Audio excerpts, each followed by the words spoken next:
Glória a Deus por isso. 81 anos em que Deus tem sustentado essa igreja, essa comunidade, e tem mantido o seu testemunho vivo no meio dessa cidade.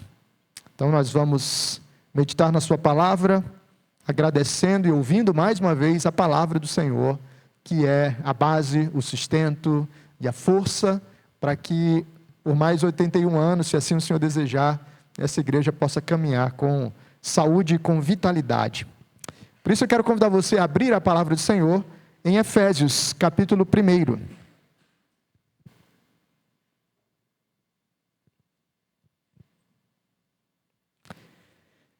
Efésios, capítulo 1, para nós lermos do versículo 15 até o versículo 23.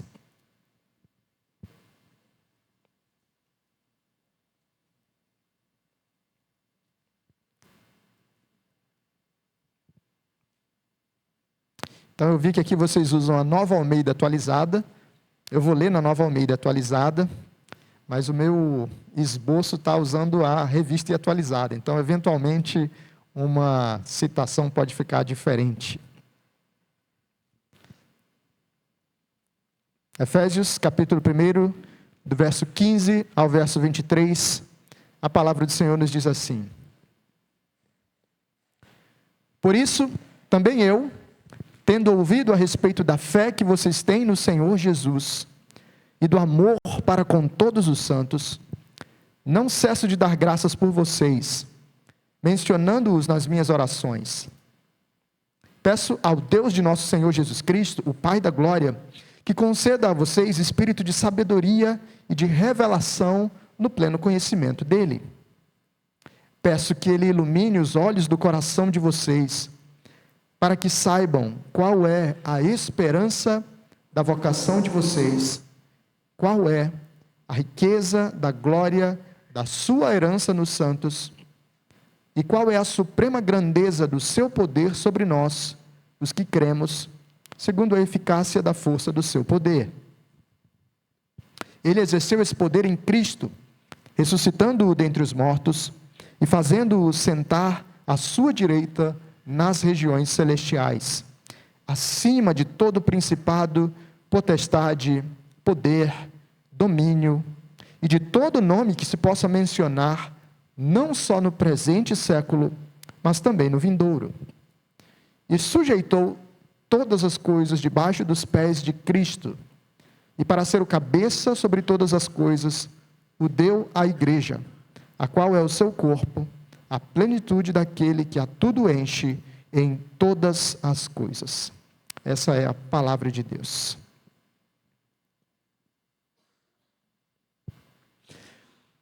– 81 anos é bastante tempo. Já passou a fase em que vocês engatinhavam. Passou a fase em que vocês aprenderam a andar. Passou a fase em que vocês correram. Talvez com 81 anos, a gente começa a sentir algumas dores nas juntas, nas colunas. Começa a ter alguns probleminhas aqui e ali.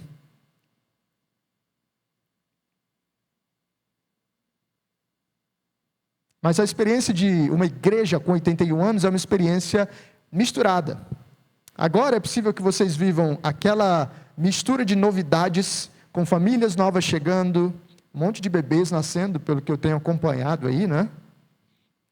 Então, uma renovação acontecendo, ao mesmo tempo em que você já tem tradições bem estabelecidas. Um conselho que já viu e já viveu muita coisa. E assim uma igreja que já não precisa depender de modas e ser ou levada por diferentes ventos, mas consegue ter uma direção mais clara. Mas todo organismo com 81 anos começa a experimentar algumas dores e desafios. No corpo físico, dentre os diferentes problemas que aparecem, certamente os problemas de visão se manifestam com muita clareza. Há diferentes tipos, né? Glaucoma é um deles muito presente. a vista vai ficando cansada. Tem até uma doença que é típica de presbiteriano, chamada de presbiopia. Você já tem ouvido falar nisso? E a nossa visão fica um pouco mais turva, ou um pouco mais cansada, ou um pouco mais atrapalhada. E por isso, na verdade, para todos os estágios da vida, mas diante de 81 anos, e em um momento em que nós temos a tendência, em uma vida tão corrida, de começar a caminhar com Deus no piloto automático, empurrando a vida com Deus com a barriga no meio da correria de tantas demandas da vida, nós precisamos de um tratamento ocular. Nós precisamos enxergar bem. Talvez não necessariamente com os olhos físicos, pura e simplesmente. Existem cegos que enxergam mais do que muita gente cujos olhos estão funcionando bem. Mas nós precisamos enxergar alguns aspectos fundamentais para que a nossa caminhada seja consistente, sólida, firme e saudável. Existem verdades que devemos contemplar continuamente para ter vitalidade. E assim, em um aniversário de 81 anos, a gente pode não apenas lembrar o passado, nós podemos pedir a Deus que ilumine os nossos olhos para contemplar o presente e aguardar o futuro com clareza, esperança, fé e amor. De certa forma, é sobre isso que Paulo fala aqui. Paulo escreve para uma comunidade de cristãos na cidade de Éfeso, que experimentava desafios externos e desafios internos. Talvez você lembre, lendo a descrição de Atos, que Paulo, quando passou por aquela cidade, ficou ali durante um tempo, e o Senhor Deus providenciou um avivamento por ali. E no avivamento que Deus derramou sobre aquela cidade, algo muito interessante aconteceu. Os feiticeiros se apresentavam no meio da praça, trazendo os seus livros de feitiçaria e colocando fogo neles, dizendo: agora nós serviremos somente ao Deus verdadeiro.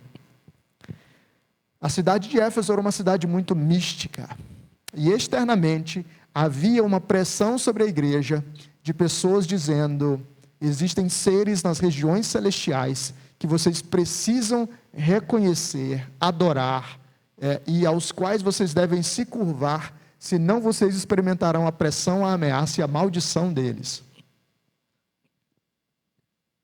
Por isso vocês vão perceber o apóstolo Paulo falando tanto sobre poderes, principados, potestades, e falando tanto sobre seres espirituais nas regiões celestiais.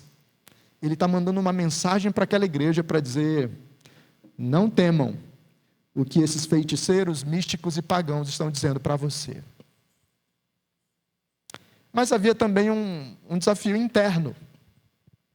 O desafio, na verdade, alguns desafios, né?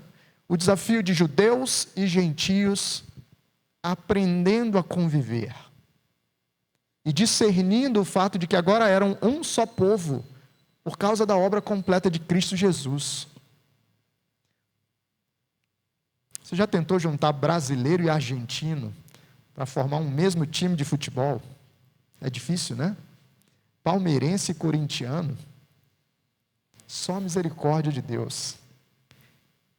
É algo ainda pior, juntar judeus e gentios, porque os judeus se sentiam o povo escolhido de Deus, que não tinha mais relação, que não tinha vínculo, ou que não deveria aceitar ou receber gentios, gente que não era da aliança.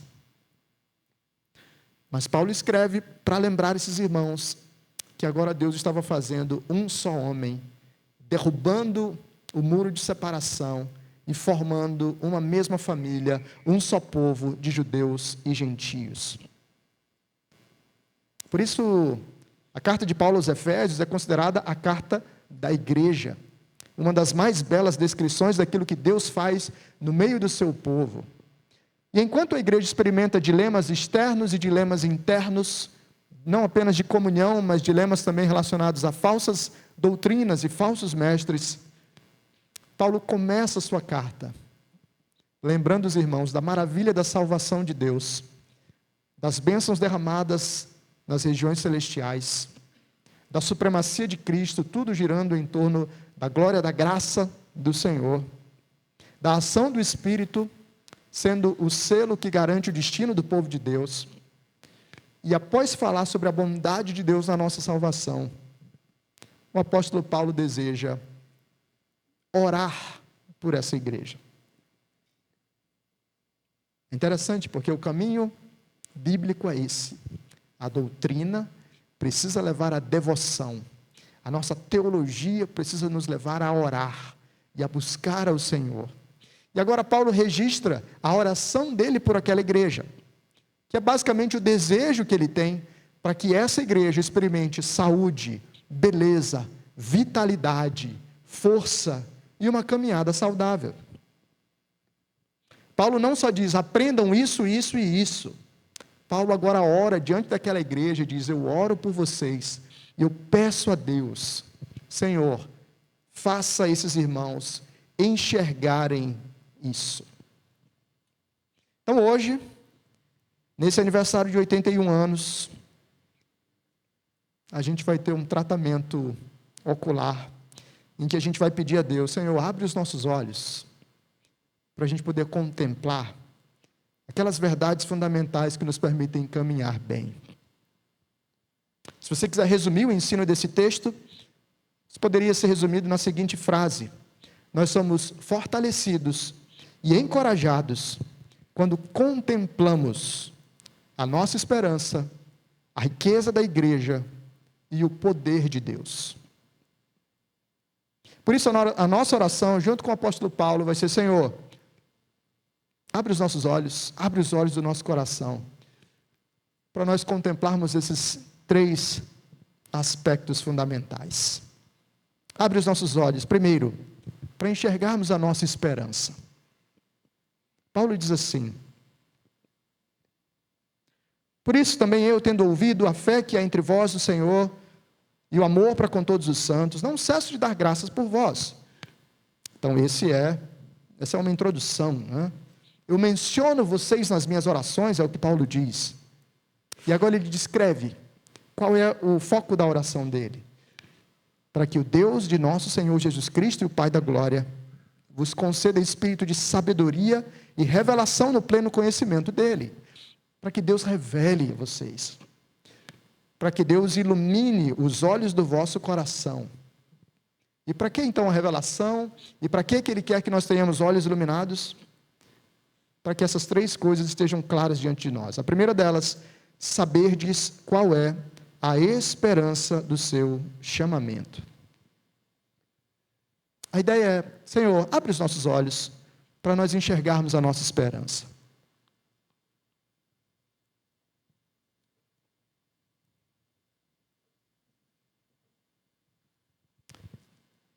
Qual é a nossa esperança? Primeiro, o que é esperança?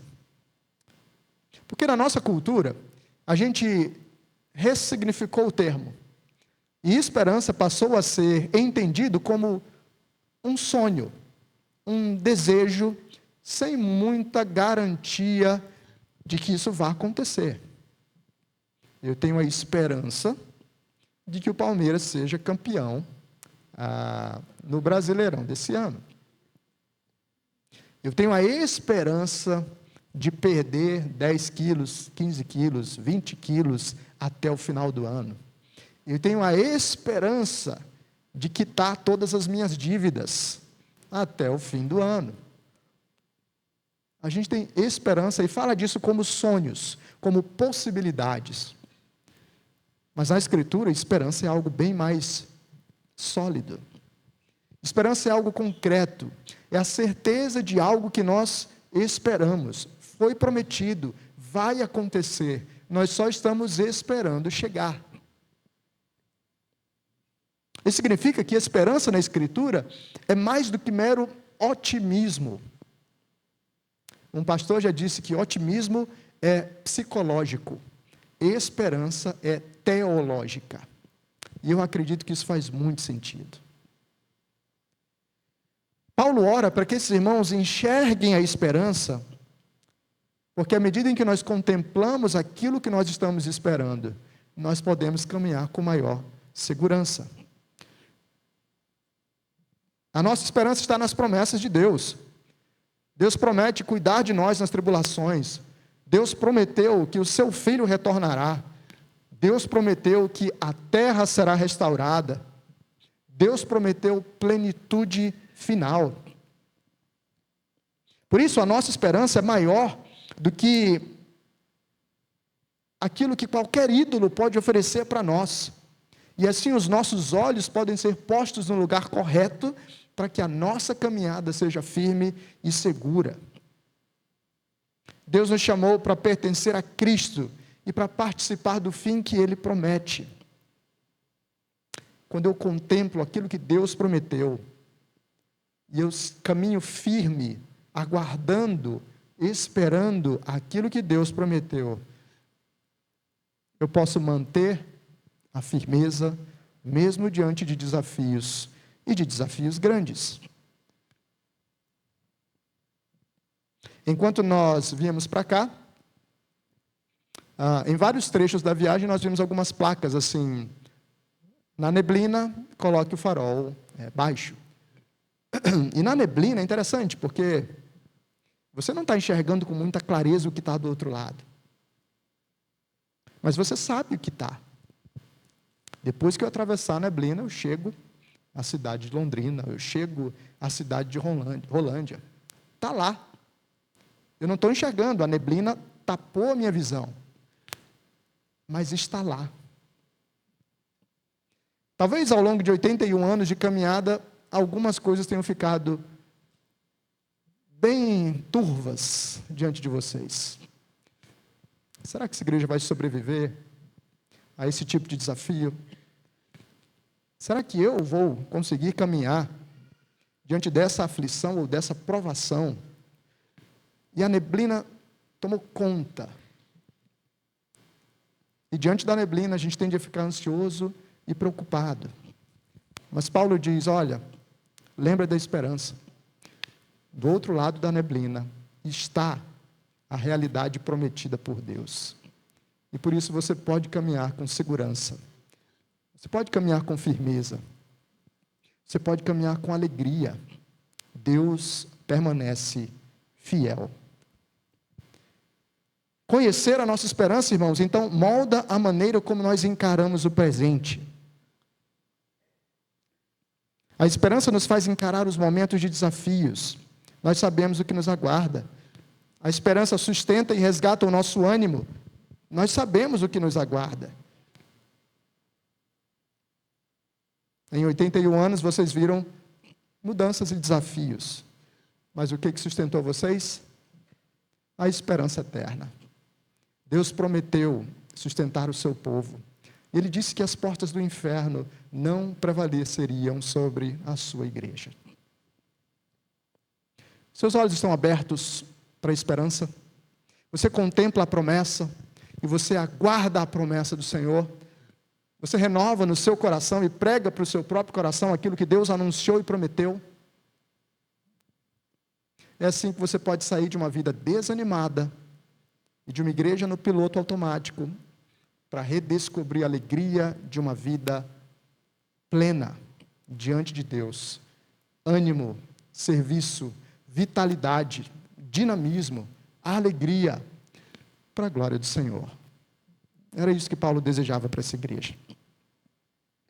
Então nós oramos e dizemos: Senhor, abre os olhos do nosso coração para enxergarmos a nossa esperança. São as promessas do Senhor. Mas nós também oramos dizendo: Senhor, abre os olhos do nosso coração para enxergarmos o valor da tua igreja. Paulo diz: qual a riqueza da sua herança nos santos. Deus quer que Deus dê espírito de revelação e quer que ilumine os olhos do entendimento, os olhos do coração, para que essa igreja contemple a riqueza da glória da sua herança nos santos. E eu não sei se você já parou para pensar sobre essa afirmação específica. Porque a gente tende a ler em português, né? A riqueza da glória da sua herança, a gente está pensando, bom, Paulo está falando da minha herança. Então, se eu pensar na minha herança, talvez isso me traga algum ânimo. Mas não é isso no original. O sua aqui diz respeito ao próprio Deus. E o que Paulo está dizendo é o seguinte: Deus tem uma herança nos santos. Os santos, a igreja, são a porção que Deus separou para si mesmo. E o que Paulo está dizendo é, ele pede a Deus para abrir os nossos olhos, para nós podermos contemplar a igreja como o próprio Deus a contempla, o seu tesouro pessoal, a sua herança pessoal. E a ideia é que eu e você tenhamos os olhos abertos para o valor do que está acontecendo agora mesmo. O povo de Deus reunido no dia do Senhor, respondendo à convocação do Senhor, é uma das maiores riquezas e preciosidades jamais vistas pela humanidade. Paulo fala que os anjos aprendem sobre Deus contemplando a igreja. A igreja é a herança do Senhor. A igreja é a comunidade de maior riqueza no mundo.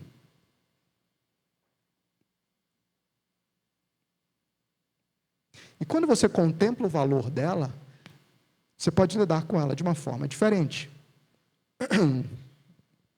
Eu lembro quando eu ganhei uma guitarra. Minha primeira guitarra eu tinha por volta de 11, 12 anos de idade. Foi um presente de Natal. Naquela época, a gente aguardava até a manhã de Natal para pegar o presente, né? Era um tratamento para ansiedade. Ganhei a guitarra que eu sonhava. Finalmente eu tinha nas minhas mãos. Antes eu ficava olhando e desejando, passava em loja de música e dizia, mãe, é essa? E finalmente eu ganhei. Mas agora que eu ganhei, eu tinha uma espécie de reverência especial. Especialmente nos primeiros dias, né? Você não coloca em qualquer lugar, você terminou de usar, pega uma flanela, limpa direitinho. Você tem até alguns ciúmes quando alguém pega para olhar e você fica todo... Puxa, devagar. Porque você vê o valor, reconhece o valor e trata com um tipo de dedicação especial.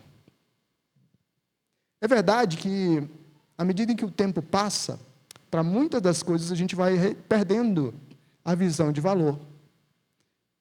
O carro que você ganha, lá no começo você lavava toda semana, eventualmente se tornou um depósito de lixo.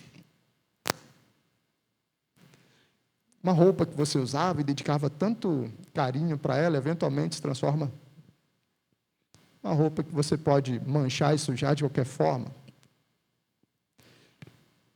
Mas isso porque a gente vai perdendo o valor das coisas.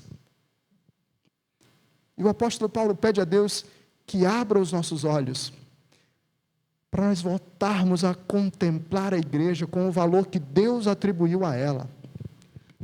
Porque contemplando esse valor, eu e você poderemos responder à igreja de formas renovadas. Então, em vez de pensar, é só mais um domingo, eu e você podemos pensar, Deus está presente no meio do seu povo. Em vez de pensar, é só uma reunião nos lares, eu e você podemos pensar, é a vida do Senhor sendo derramada no povo do Senhor. Em vez de pensar, é só uma aula de escola dominical, eu e você podemos pensar, é o Senhor discipulando, formando, alimentando a sua noiva. Talvez eu e você precisemos redescobrir o tesouro que é, a herança que é, o povo do Senhor reunido. Talvez ao longo de 81 anos, alguns de vocês passaram a tratar essa igreja como só mais uma igreja.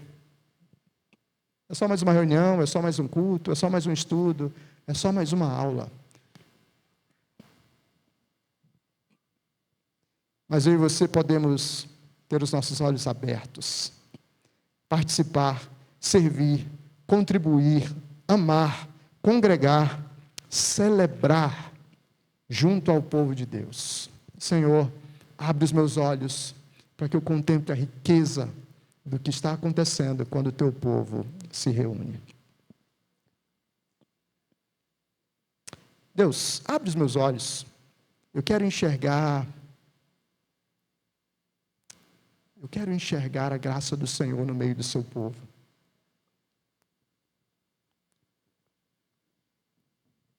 Abre os meus olhos. Eu quero enxergar a esperança do Senhor, para que na caminhada de igreja eu tenha os meus passos firmes. Mas a pergunta ainda permanece: como é que a contemplação da esperança e a contemplação do valor e da preciosidade do que está acontecendo aqui sustenta a igreja e permanece que a igreja siga com força e com vitalidade? Paulo acrescenta um terceiro elemento, e assim ele nos convida e diz assim: Senhor, abre os olhos do coração para nós enxergarmos o teu poder operando em nós. Versículo 19, ele diz assim: e qual a suprema grandeza do seu poder para com os que cremos, segundo a eficácia da força do seu poder. Que poder é esse? Versículo 20: o qual exerceu ele em Cristo, ressuscitando-o dentre os mortos e fazendo-o sentar à sua direita nos lugares celestiais. A esperança nos faz olhar para o futuro. A herança nos lembra do valor do presente, do valor da igreja. Mas a esperança vai se tornar real e o valor vai ser manifesto e experimentado mediante a garantia que o próprio Deus nos dá. E essa garantia é o fato de que o próprio poder do Senhor está operando na igreja agora mesmo.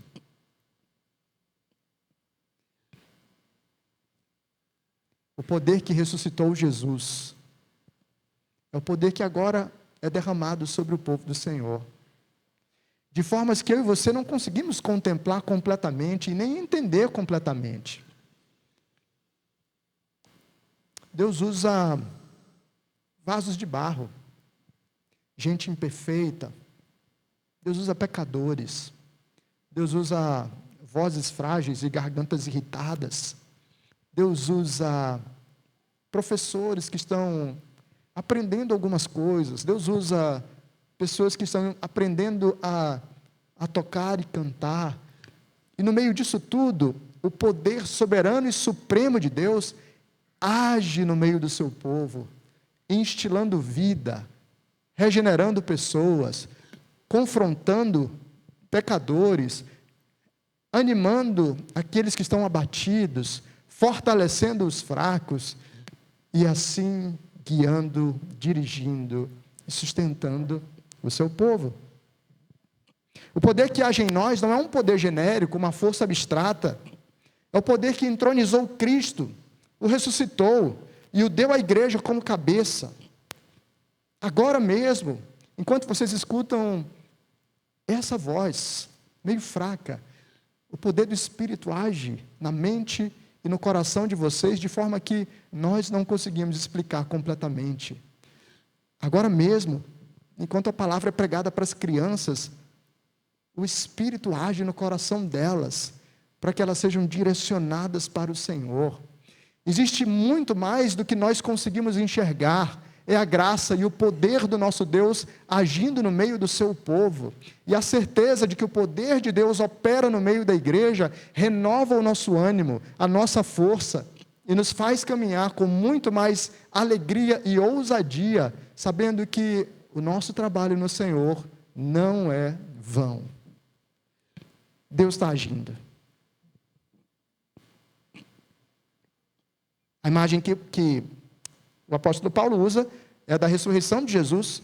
Mas uma outra imagem interessante sobre Deus abrindo os olhos para nós contemplarmos o seu poder, a sua força, é aquela lá de 2 Reis, capítulo 6. Quando Eliseu está lá diante dos Círios.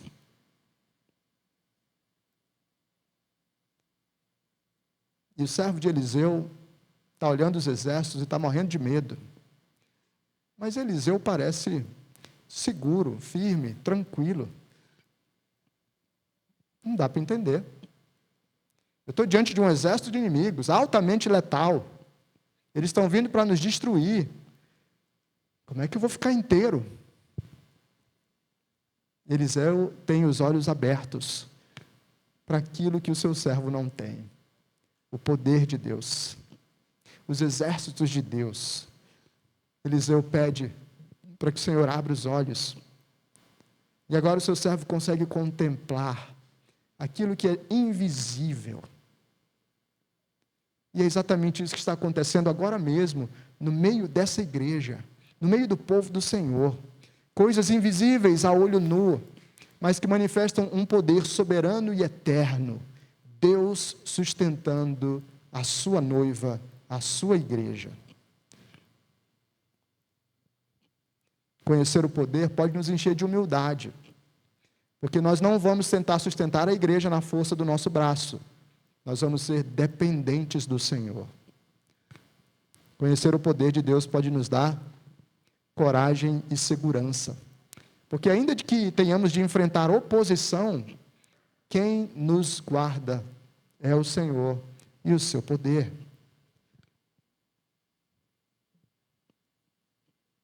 Em meio a oposições ou crises internas, eu e você precisamos lembrar que o poder que nos sustenta é sobrenatural. Deus está entre nós. Ele é a nossa força, o nosso refúgio, a nossa segurança, o nosso guia, a nossa paz.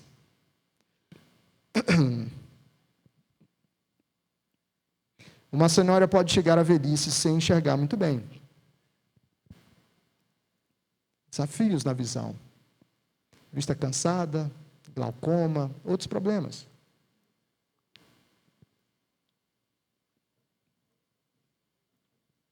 Uma senhora pode chegar aos seus 81 anos, vivendo de saudosismo. Lá na década de 50 é que as coisas funcionavam bem. Na década de 60 funcionava direitinho.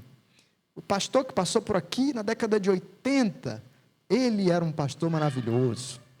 Os jovens de antigamente eram assim e eram daquele outro jeito. Faz bem lembrar o passado, mas tentar habitar o passado não é saudável.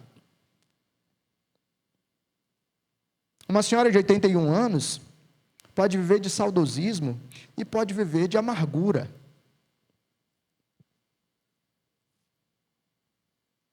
Nós não vivemos mais como vivíamos antigamente.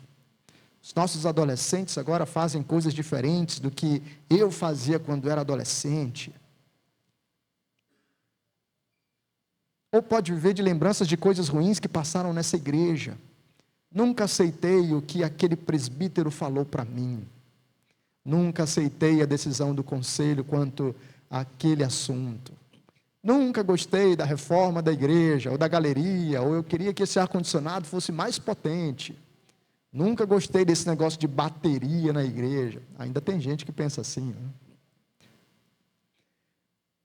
Uma senhora pode chegar aos seus 81 anos vivendo com medo. Até quando eu vou aguentar? Até quando eu vou resistir? Quantos riscos eu estou correndo? Será que eu estou fragilizada? Será que tem um futuro longo para mim? E todas essas coisas podem refletir uma visão obscurecida, que só olha para o passado, que só olha para os erros, que só olha para os riscos. Mas essa mesma senhora de 81 anos pode escolher um caminho completamente diferente. Claro, 81 anos é um ritmo diferente, mas ela pode cultivar esperança. Em vez de viver no passado, ela pode dizer: eu quero testemunhar, eu estou aqui para ver o que Deus vai fazer nos meus filhos e nos meus netos. Eu quero ver essa igreja crescendo com os meus bisnetos, correndo entre os bancos, aprendendo a tocar na equipe de música, participando dos primeiros encontros da UPA, e se Deus quiser, entrando por esse corredor no seu casamento. Eu quero ver o que Deus vai fazer agindo no meio do seu povo. Uma senhora de 81 anos pode cultivar alegria. Em vez de amarguras, em vez de mágoas, ela pode perceber, olha o que Deus tem feito nessa igreja. Olha como Ele tem sustentado e olha o que Ele ainda pode fazer. Uma senhora de 81 anos pode cultivar ousadia.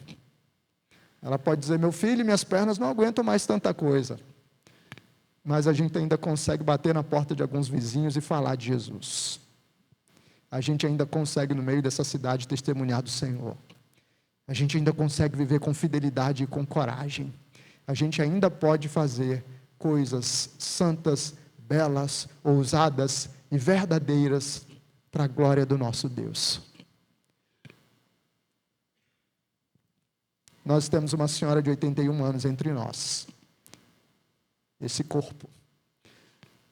Essa comunidade. E como o apóstolo Paulo, vocês são convidados a fazer esse tipo de oração, para que vocês não se tornem a senhorinha de 81 anos amargurada e fechada em si mesma, mas uma senhora de 81 anos vigorosa, que diz, Deus ainda tem chamado para mim, ainda tem muita coisa para fazer.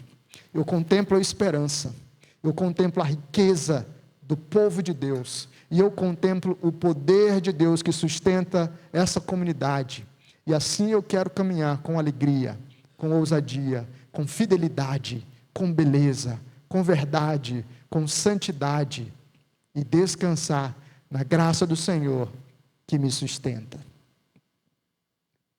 Por isso, irmãos, nesse aniversário de 81 anos, vocês têm um desafio. O desafio de permanecer em oração, como o apóstolo Paulo, orando por visão, dizendo, Senhor, ilumina os olhos do nosso coração, para nós sermos uma igreja cheia de esperança, não sermos uma igreja de pessoas desanimadas, abatidas e tímidas, mas de pessoas esperançosas. O que o Senhor prometeu se cumprirá.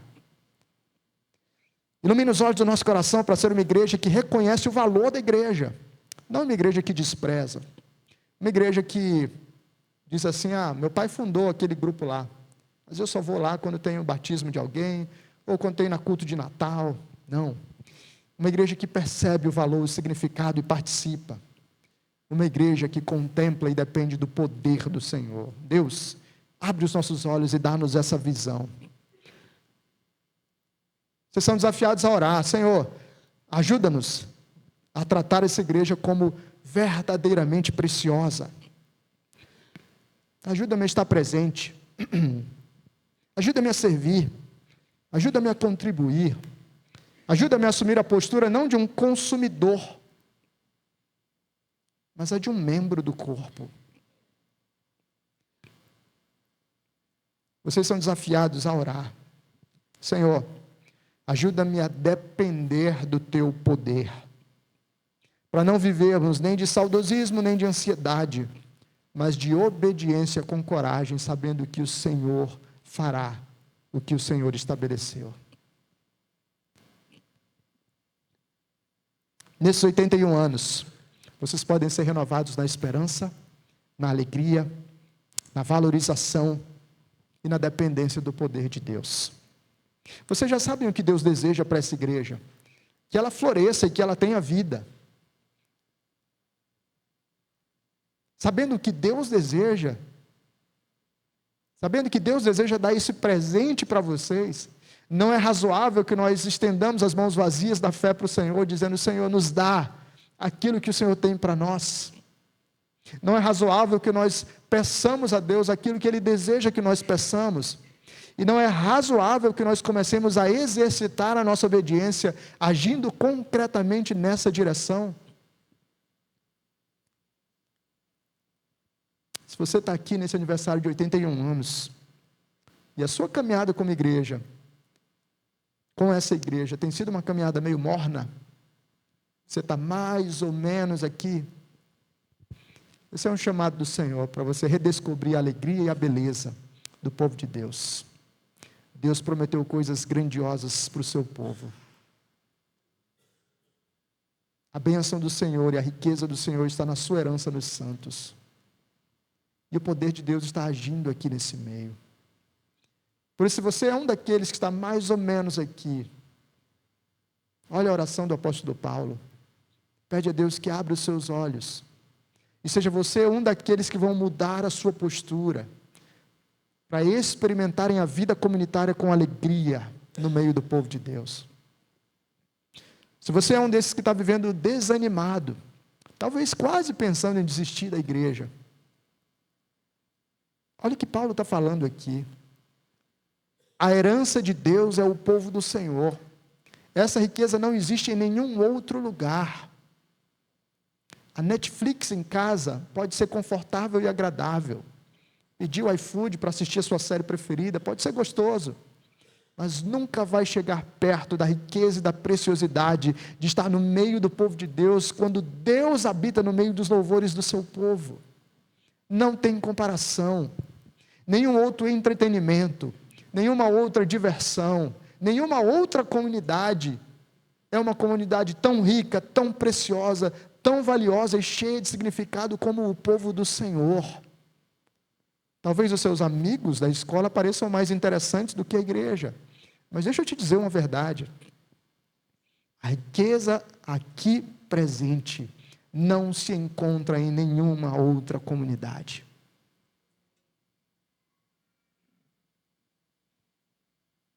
Talvez você seja daqueles que, nesse aniversário de 81 anos, está muito feliz, porque você tem dedicado o seu tempo, a sua energia, você tem vivido com alegria no meio do povo do Senhor. Você está vendo o que Deus está fazendo aqui, você fica feliz com isso. E a sua oração pode ser: Senhor, continua abrindo os meus olhos, para que eu possa enxergar cada vez mais a preciosidade das tuas verdades, e para que eu possa viver a vida comunitária cada vez mais intencionalmente, para a glória do Senhor. O aniversário da igreja não termina em nós, termina em Cristo.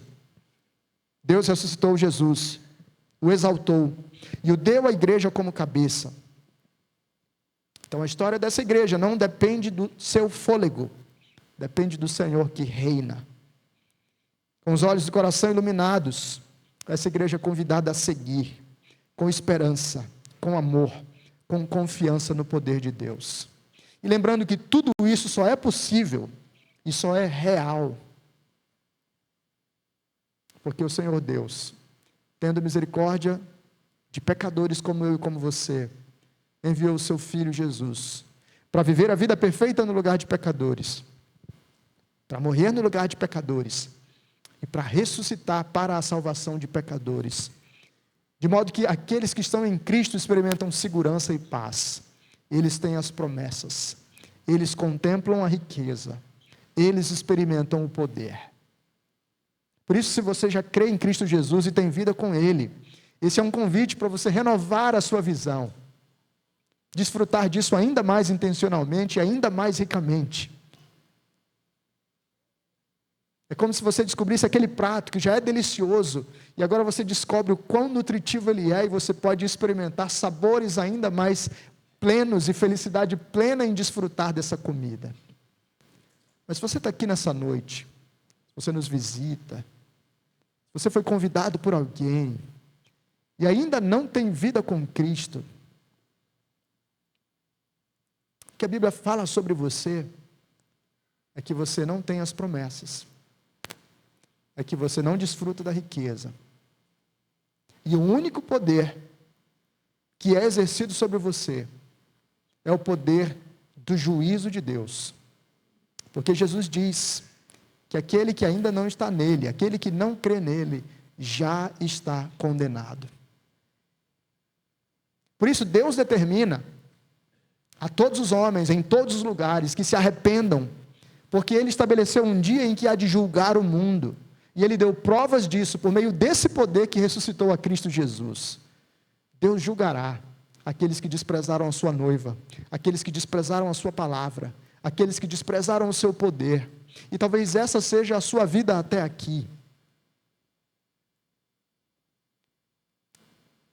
Mas a ordem do Senhor é uma ordem santa e bela, porque Ele diz: arrependa-se dos seus pecados e creia em Cristo Jesus. E Ele diz: uma vez que você tenha crido em Cristo, a esperança passa a ser sua, a riqueza passa a ser sua, as promessas passam a ser suas, e o poder de Deus passa a operar em você. Arrependa-se do seu pecado, creia em Cristo Jesus, seja parte da família da fé, do corpo de Cristo, e experimente as bênçãos que Deus tem reservado para os seus filhos. Que o Senhor Deus abençoe essa igreja, nesses 81 anos, e nos próximos 81 anos, ou quantos anos mais o Senhor decidir, que essa igreja experimente, para que ela viva com os olhos bem abertos, uma contemplação clara da bondade do Senhor, da graça do Senhor, da misericórdia do Senhor, das promessas do Senhor, da riqueza do povo do Senhor e do poder desse Deus. Vamos orar? Ó Deus bendito, nós te agradecemos, porque o Senhor permitiu a essa igreja completar 81 anos. Isso é a bênção do Senhor, Pai. Enquanto algumas igrejas se dissolvem por divisões internas, por escândalos, por desentendimentos, enquanto tantas igrejas andam cambaleando e fraquejando, o Senhor permitiu que a Igreja Presbiteriana de Rolândia completasse 81 anos, com um grupo de pessoas fiel e com famílias crescentes. Ó Deus, obrigado, porque isso é bondade, dádiva, misericórdia do Senhor. E nós, ó Deus, contemplando aquilo que o apóstolo Paulo desejava para a igreja dos Efésios, e contemplando aquilo que o Senhor deseja para a sua igreja, queremos pedir a graça, para que os irmãos que aqui compõem essa comunidade, esse corpo, tenham os olhos do seu coração abertos, para contemplar essas verdades e realidades fundamentais. Ó Deus, mantém no coração desses irmãos viva a esperança que eles aguardam. Mantém nos olhos e no coração desses irmãos viva a percepção da riqueza presente no povo do Senhor. Mantém no coração dessa igreja viva a dependência do poder do Senhor que opera no seu povo.